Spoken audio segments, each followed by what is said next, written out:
Mga puti. No, they're just going through the process. Kaya nga. Pero ako, ang akin is legal. What's your basis now? I'm asking I'm a lawyer. I'm asking you now, what is the legal basis of sa police power? Anong basis ninyo to take me into custody? Yun lang po. Wala. Zero. So I have to resist and have to go back to these idiots and tell them, and I will go to them after I have washed.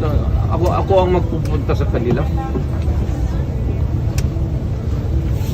Walang basis at di magkakaanuhan tayo dito. It would be illegal for you, as a matter of fact, it is illegal for you to ask me to go with you without any papel lang ito.